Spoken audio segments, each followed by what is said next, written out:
The prestigious lawns of Wimbledon, home to legendary matches and historic triumphs, are rarely the scene of controversy beyond the scoreline.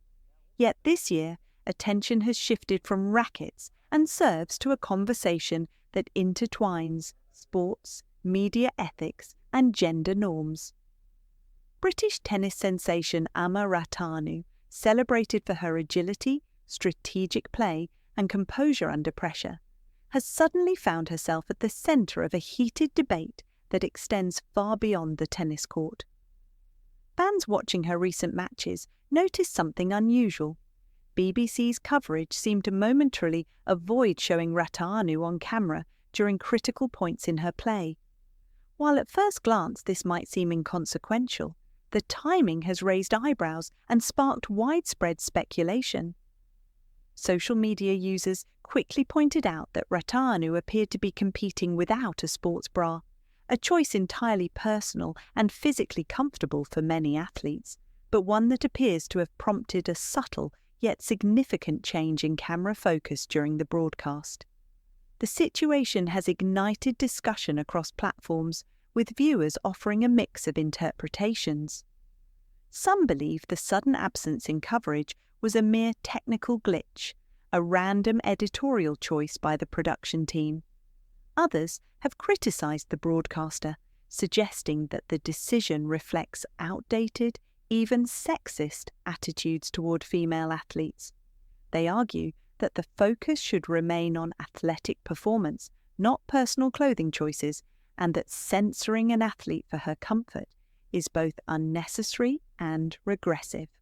Social media reacts, athlete or image. As the debate unfolded online, the conversation became as much about sports culture as it did about media responsibility. Supporters of Ratanu quickly took to social media to voice their outrage, emphasizing that athletes' clothing decisions should not overshadow their performance or achievements. Comments flooded in, highlighting that Ratanu is first and foremost a professional athlete, not a fashion model, and her comfort should be respected above arbitrary expectations. The discussion also touched on broader societal themes. Many users pointed out that in 2025, the scrutiny of a female athlete's undergarments feels increasingly outdated. Critics questioned why the media continues to police women's attire in professional sports, even when there are no explicit rules being broken.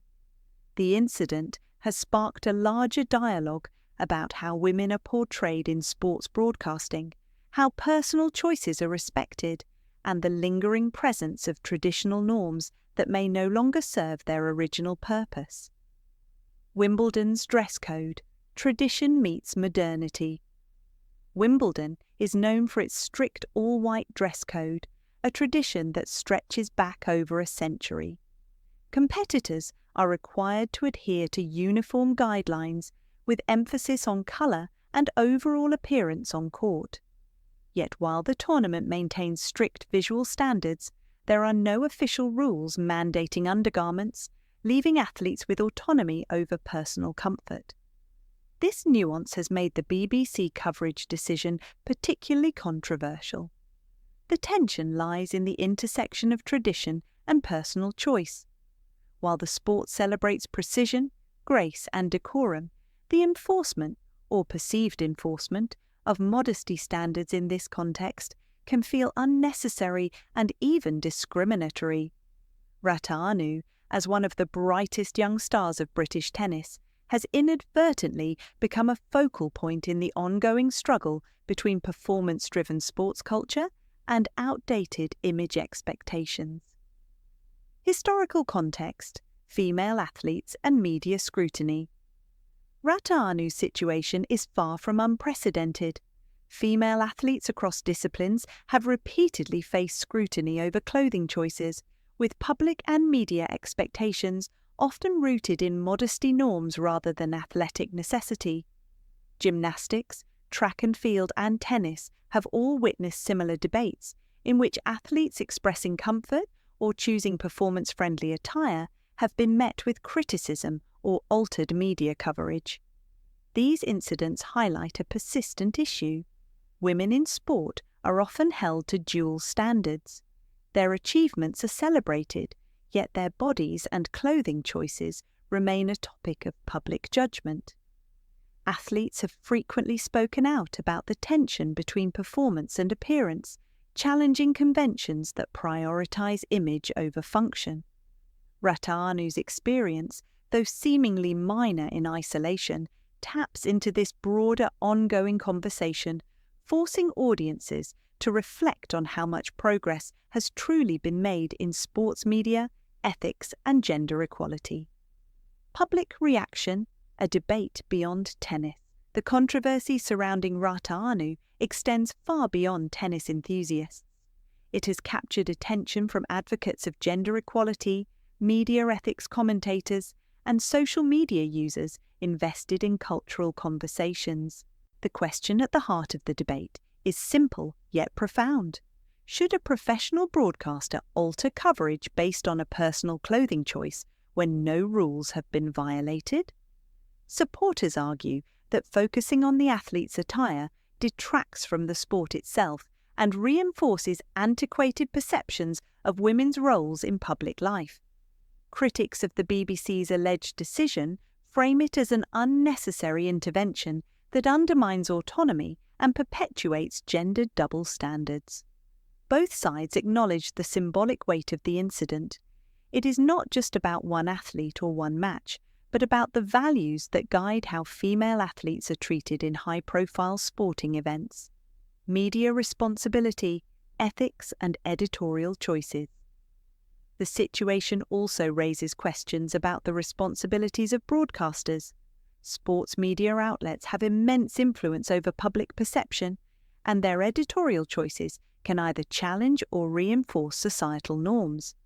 In this case, the decision to reportedly reduce Rattanu's camera presence, whether intentional or not, has ignited debate about the boundaries of editorial control and the potential for unconscious bias in sports coverage.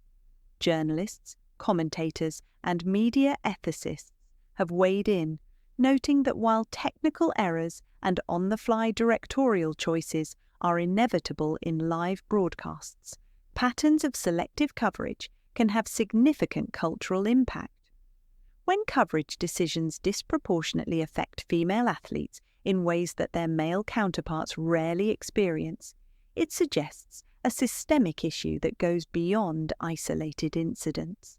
Silence speaks, the absence of official statements. At the time of writing, neither Ama Rattanu nor the BBC has released an official statement regarding the incident. The silence has only fueled speculation and conjecture as audiences fill the gap with assumptions about intent, professionalism, and propriety. In situations like this, the lack of communication often becomes part of the story itself, allowing narratives, both supportive and critical, to gain momentum on social media platforms.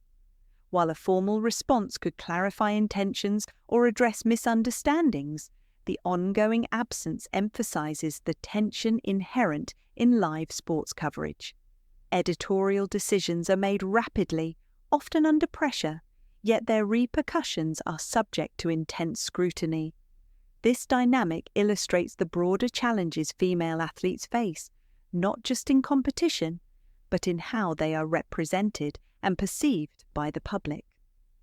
Performance versus image, the core debate. At its heart, the controversy is about performance versus image control. Ama Rattanu is undeniably a talented athlete whose career trajectory is defined by skill, strategy, and dedication.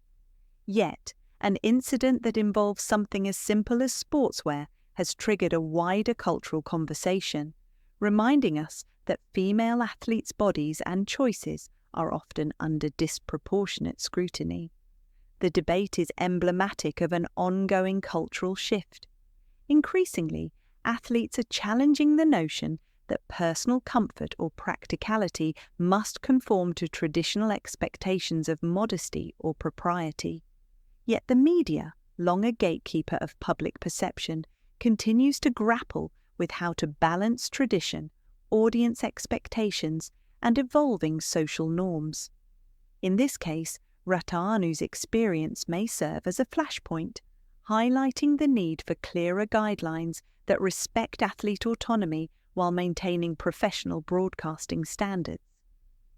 A wider lens: gender, sports, and society. Beyond the specifics of Wimbledon, the Rataanu incident resonates with larger societal questions about gender and representation.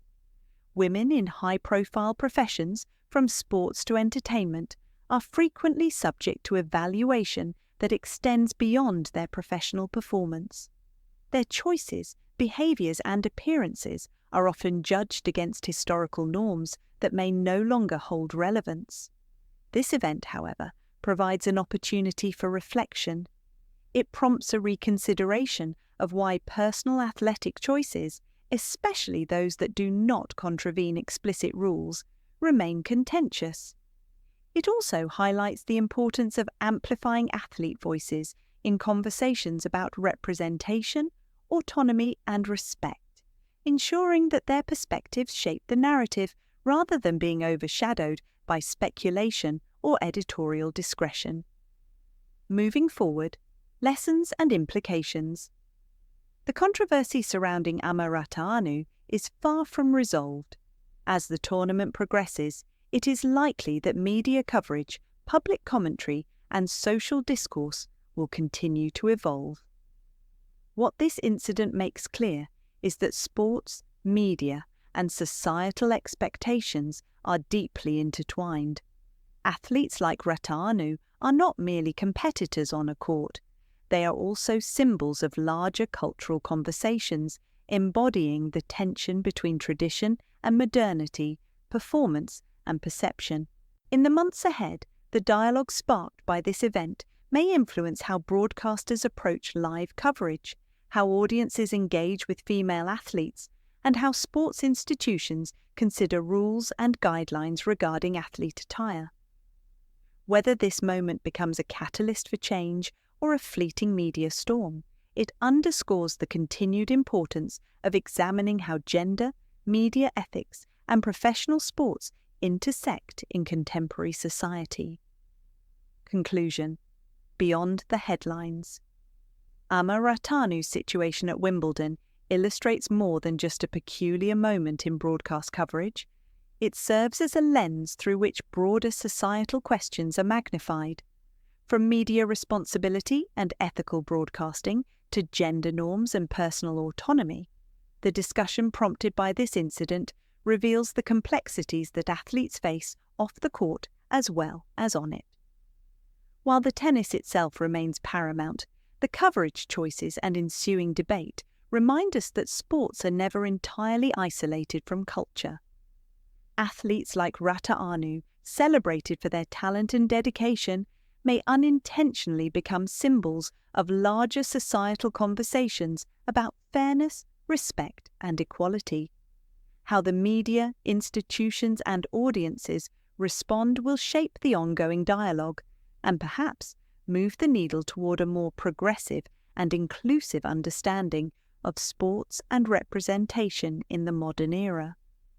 As the world watches, Wimbledon remains a stage not only for athletic excellence, but also for cultural reflection.